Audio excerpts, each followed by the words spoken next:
അമൃത് Veni hair elixir presents daily news സായാഹ്ന വാർത്തകൾ powered by Pulimoottil silks KSFE. ഈ ആണുങ്ങൾക്ക് മാത്രം എന്താ ഇത്ര അധികം നെറ്റ് കയറലും ഹെയർ ലോസ് ഒക്കെ ഉണ്ടാവണേ? ആണുങ്ങളുടെ ഹെയർ ലോസിന്റെ മേജർ റീസൺസ് തന്നെ ഡിഫറെന്റ് ആണ്. സ്കാൽപ്പിലുള്ള 5-ആൽഫ റിഡക്ടേസ് എന്ന എൻസൈം നിങ്ങളുടെ ഹോർമോണുമായി ചേർന്ന് ഹെയർ ഫോളിക്കിൾസിനെ ചുരുക്കുന്നു. Amrit Veni hair elixir for men use ചെയ്യൂ. പുരുഷന്മാർക്ക് വേണ്ടി ബയോടെക്നോളജി പ്രകാരം പ്രത്യേകം ഡെവലപ്പ് ചെയ്തത്. നമസ്കാരം, ഞാൻ ഷാജി പത്മനാഭൻ. ഡെയിലി ന്യൂസിന്റെ സായാഹ്ന വാർത്തകളിലേക്ക് സ്വാഗതം. ഇന്ന് ജൂലൈ 19 വെള്ളിയാഴ്ച. മൈക്രോസോഫ്റ്റിന്റെ ക്ലൗഡ് സേവനങ്ങളിലെ തകരാറിനെ തുടർന്ന് ആഗോളതലത്തിൽ IT സേവനങ്ങൾ തടസ്സപ്പെട്ടു. ഇന്ത്യയിലടക്കം വിമാന സർവീസുകളെയും ബാങ്കുകളെയും പ്രശ്നം ബാധിച്ചു. ഇന്ത്യയിൽ ATMകളെയും പ്രശ്നം ബാധിച്ചിട്ടുണ്ട്. ഡൽഹി, മുംബൈ, ബാംഗ്ലൂരു വിമാനത്താവളങ്ങളിൽ വിവിധ വ്യോമയാന കമ്പനികളുടെ പ്രവർത്തനങ്ങൾ തടസ്സപ്പെട്ടു. മൈക്രോസോഫ്റ്റിന്റെ ക്ലൗഡ് സേവനങ്ങളിലെ തകരാറിനെ തുടർന്ന് നിശ്ചലമായ കമ്പ്യൂട്ടറുകളിൽ blue screen of death error മുന്നറിയിപ്പാണ് കാണുന്നത്. കമ്പ്യൂട്ടറുകൾ അപ്രതീക്ഷിതമായി ഷട്ട് ഡൗൺ ആവുകയും റീസ്റ്റാർട്ട് ആവുകയും ശേഷം ബ്ലൂ സ്ക്രീൻ മുന്നറിയിപ്പ് കാണിക്കുകയുമാണ് ചെയ്യുന്നത്. വിൻഡോസ് കമ്പ്യൂട്ടറുകളിൽ സുരക്ഷയുമായി ബന്ധപ്പെട്ട വിവരങ്ങൾ ശേഖരിക്കുന്നതിനായി ഉപയോഗിക്കുന്ന ഫാൽക്കൺ സെൻസർ അപ്ഡേറ്റ് ഇൻസ്റ്റാൾ ചെയ്തതോടെയാണ് പ്രശ്നം ആരംഭിച്ചതെന്നാണ് കണ്ടെത്തൽ. പ്രശ്നം പരിഹരിക്കാനുള്ള ശ്രമത്തിനാണ് കമ്പനി. അതേസമയം ഇത് ഏതെങ്കിലും വിധത്തിലുള്ള ഹാക്കിംഗ് ശ്രമമാണോ എന്നതിന് തെളിവില്ല.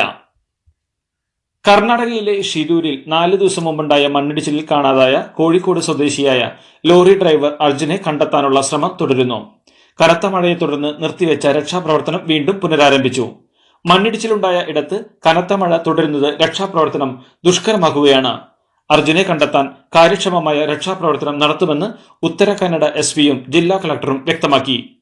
മണ്ണിടിച്ചിലിൽ കൊല്ലപ്പെട്ട ഒരു കുടുംബത്തിലെ 5 പേരുടെ ഉൾപ്പെടെ 7 മൃതദേഹങ്ങൾ കഴിഞ്ഞ ദിവസം പുറത്തെടുത്തിരുന്നു. ഇതിനിടെയാണ് അർജുനും അപകടത്തിൽ ഉൾപ്പെട്ടിട്ടുണ്ടോ എന്ന ആശങ്ക ഉയർന്നത്. മണ്ണിടിച്ചിലുണ്ടായ സ്ഥലത്ത് ഒരു ചായക്കട ഉണ്ടായിരുന്നുവെന്നും ഇവിടെ നിന്ന് ചായ കുടിക്കാനായി വണ്ടി നിർത്തിയവരാണ് അപകടത്തിൽപ്പെട്ടതെന്നും സംശയിക്കുന്നു. കർണാടകയിലെ മണ്ണിടിച്ചിലിൽ കാണാതായ മലയാളി ഡ്രൈവർ അർജുന് വേണ്ടിയുള്ള തെരച്ചിൽ ദൗത്യത്തിനായി കേരളത്തിൽ നിന്നും ഉദ്യോഗസ്ഥരെ അയക്കും. കാസർഗോഡ് എൻഫോഴ്സ്മെന്റ് RTOയുടെ നേതൃത്വത്തിൽ 3-അംഗ സംഘം ഉടൻ ഷിരൂരിലേക്ക് തിരിക്കും. സംഭവത്തിൽ അടിയന്തര ഇടപെടലിന് മുഖ്യമന്ത്രി Pinarayi Vijayan chief secretary doctor V. വേണുവിന് നിർദ്ദേശം നൽകി. ദൗത്യം ഏകോപിപ്പിക്കാൻ കോഴിക്കോട് കളക്ടറെ ചുമതലപ്പെടുത്തിയതായി മന്ത്രി PA മുഹമ്മദ് റിയാസും അറിയിച്ചു. സംസ്ഥാനത്തെ പുതിയ തീരദേശ ഹൈവേ പദ്ധതി DPR ഇല്ലാത്ത പദ്ധതിയാണെന്ന് പ്രതിപക്ഷ നേതാവ് VD സതീശൻ. വിഷയം UDF വിശദമായി ചർച്ച ചെയ്തുവെന്നും അദ്ദേഹം പറഞ്ഞു. പാരിസ്ഥിതിക സാമൂഹിക ആഘാത പഠനം നടത്തിയിട്ടില്ല. ടൂറിസം വികസനം എന്ന പേരിൽ സർക്കാർ കൊണ്ടുവന്ന പദ്ധതി മത്സ്യത്തൊഴിലാളികളുടെ ആവാസ വ്യവസ്ഥയെ പ്രതികൂലമായി ബാധിക്കും. എന്ത് ആവശ്യത്തിനാണ് ഇങ്ങനെ ഒരു റോഡ് എന്ന് സർക്കാർ ചിന്തിക്കണമെന്നും അദ്ദേഹം പറഞ്ഞു. തീരസംരക്ഷണത്തിനായി കേന്ദ്ര സർക്കാർ കേരളത്തിന് മതിയായ ഫണ്ട് അനുവദിക്കുന്നില്ലെന്ന ആരോപണവുമായി വ്യവസായ മന്ത്രി P. രാജീവ്. കടലാക്രമണം രൂക്ഷമായ എറണാകുളം എടവനക്കാട് സന്ദർശിച്ച ശേഷമാണ് വ്യവസായ മന്ത്രിയുടെ പ്രതികരണം. കേന്ദ്രത്തിന്റെ നിസ്സഹകരണമാണ് പദ്ധതികളിലെ മെല്ലെപ്പോക്കിന് കാരണമെന്നും വ്യവസായ മന്ത്രി കുറ്റപ്പെടുത്തി. ചെല്ലാനത്ത് സ്ഥാപിച്ചതുപോലെ എടവനക്കാടും ടെട്രോപോൾ സ്ഥാപിക്കണമെന്ന ആവശ്യവുമായി സമര പ്രഖ്യാപനത്തിനുള്ള നീക്കങ്ങളിലാണ് നാട്ടുകാർ. പെരുമ്പാവൂരിലെ നിയമവിദ്യാർത്ഥിനിയെ കൊലപ്പെടുത്തിയ കേസിലെ പ്രതി അമീറുൽ ഇസ്ലാമിന്റെ വധശിക്ഷ സുപ്രീം കോടതി സ്റ്റേ ചെയ്തത് സാധാരണ നടപടിക്രമം മാത്രമെന്ന് മന്ത്രി P. രാജീവ്. പരമാവധി ശിക്ഷ നൽകണമെന്ന നിലപാടാണ് സർക്കാരിനെ. സുപ്രീം കോടതിയിലും സമാനമായ നിലപാട് സ്വീകരിക്കുമെന്ന് അദ്ദേഹം വ്യക്തമാക്കി. അതേസമയം പ്രതിയുടെ വധശിക്ഷ സുപ്രീം കോടതി സ്റ്റേ ചെയ്തത് അംഗീകരിക്കാനാകില്ലെന്ന് ഇരയുടെ അമ്മ പറഞ്ഞു. കൃത്യമായ അന്വേഷണം നടത്തിയിട്ടല്ലേ പ്രതിയെ പിടിച്ചതെന്നും തന്റെ മകൾക്ക് നീതി കിട്ടണമെന്നും പ്രതിക്ക് വധശിക്ഷ തന്നെ നൽകണമെന്നും അവർ വ്യക്തമാക്കി. പണ്ട് മുത്തശ്ശിയുടെ കല്യാണക്കഥ കേട്ട മുതലെയുള്ള ആഗ്രഹമാണ് അന്നത്തെ മുത്തശ്ശിയെ പോലെ എന്റെ കല്യാണത്തിന് എടുത്തൊരുങ്ങണമെന്ന്.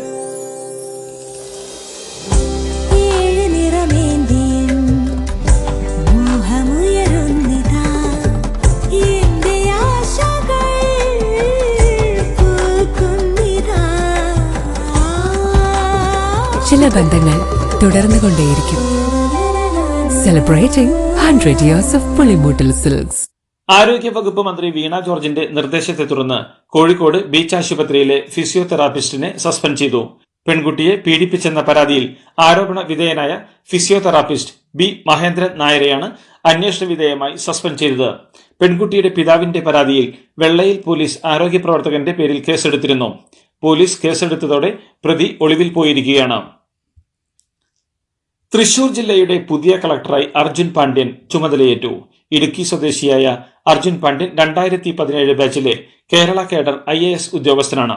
ജില്ലയുടെ സമഗ്ര വികസനത്തിനായി നല്ല രീതിയിലുള്ള ഇടപെടൽ ഉണ്ടാവുമെന്ന് ചുമതലയേറ്റ അർജുൻ പാണ്ഡ്യൻ പറഞ്ഞു.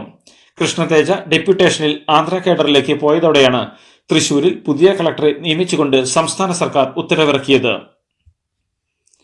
TP ചന്ദ്രശേഖരൻ വധക്കേസിലെ പ്രതികൾക്ക് ശിക്ഷാ ഇളവ് നൽകാൻ ശുപാർശ ചെയ്ത കത്ത് പുറത്തായതിൽ സംസ്ഥാന ആഭ്യന്തര വകുപ്പ് അന്വേഷണത്തിന് ഉത്തരവിട്ടു. പോലീസിനോടും ജയിൽ വകുപ്പിനോടും സംഭവം അന്വേഷിക്കാൻ ആവശ്യപ്പെട്ട് ആഭ്യന്തര വകുപ്പ് ഉത്തരവിറക്കി. 1 മാസത്തിനകം റിപ്പോർട്ട് സമർപ്പിക്കാനാണ് നിർദ്ദേശം.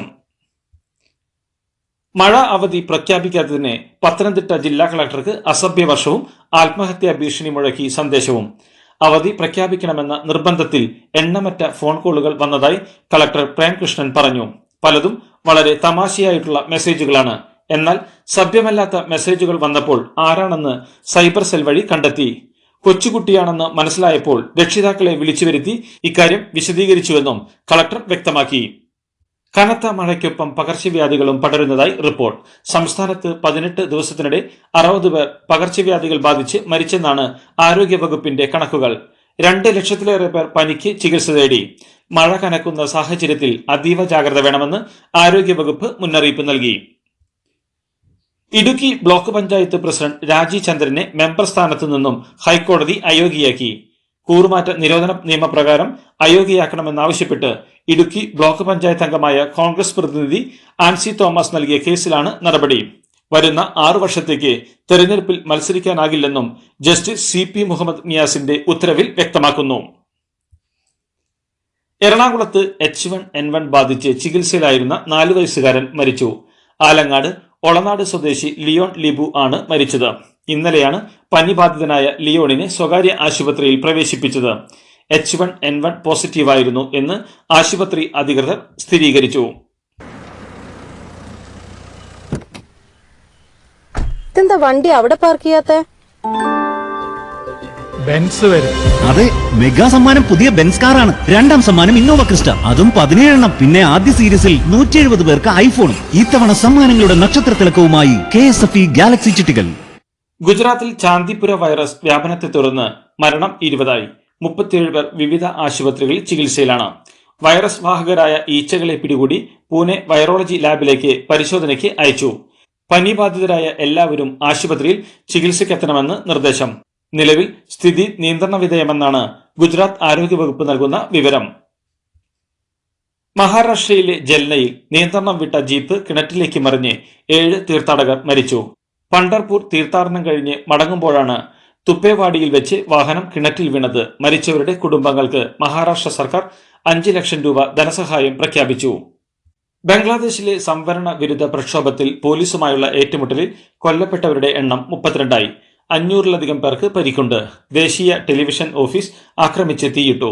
രാജ്യമെങ്ങും ഇന്റർനെറ്റ് നിരോധനം ഏർപ്പെടുത്തിയിരിക്കുകയാണ്. സർക്കാരിന്റെ ചർച്ചയ്ക്കുള്ള ക്ഷണം നിരസിച്ച വിദ്യാർത്ഥികൾ സംവരണ നിയമം പിൻവലിക്കും വരെ പ്രതിഷേധം തുടരുമെന്ന് വ്യക്തമാക്കി. UAEയുടെ ഉപപ്രധാനമന്ത്രിയായി ദുബൈ കിരീടാവകാശി Sheikh Hamdan bin Mohammed bin Rashid Al Maktoum ചുമതലയേറ്റു.